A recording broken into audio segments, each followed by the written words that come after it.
let's look at what happens if we attempt to do an aldol reaction, except we use ketones instead of aldehydes in the reaction. So if we do, we might suspect that since they're very similar in structure, we may expect similar reactivity. But if you recall, aldehydes are significantly more reactive than ketones. So that may play a role here, and we'll see. So let's just start off with a relatively small ketone. In fact, the smallest ketone that we have, acetone. And let's see what we can do. We add NaOH, and the product, if we're able to make it, would be this.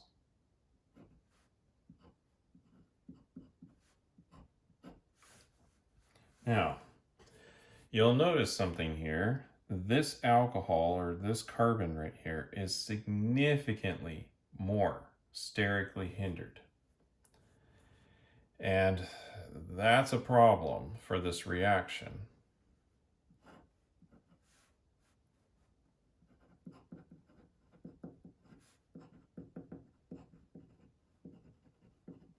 Remember, this is an equilibrium reaction, so I better draw the lower arrow. And you'll see I'm drawing the lower arrow much more favorable over to the starting material. And that's, again, due to the steric hindrance here, and then also the inductive effects. Remember, a ketone has a lower electrophilicity right here, and so it's just less susceptible to attack. Now, it is possible to do these reactions. We just have to think of how can we make the reaction push forward. And we have an equilibrium, so we should consult Le Chatelier's principle.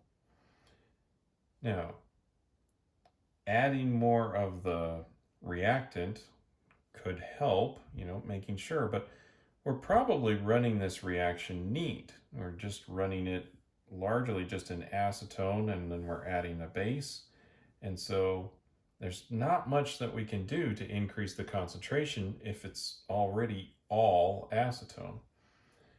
So the other options that we have are to somehow remove the product out of the mixture.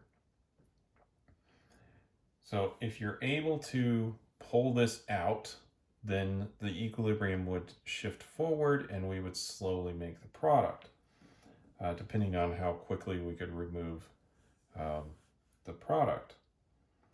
The other possibility is that we remove the product by turning it into something else or trapping it. And if we were to do the aldol condensation with the ketone, then the backwards reaction is less possible. So let's just look at the product that would be formed if we're able to do that. So we have this first reaction with the NaOH. We make our aldol product.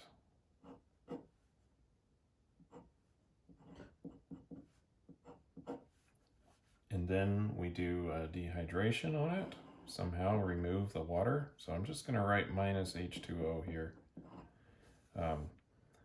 even though that's not really a reactant. This is often done just to indicate that, let's remove the water.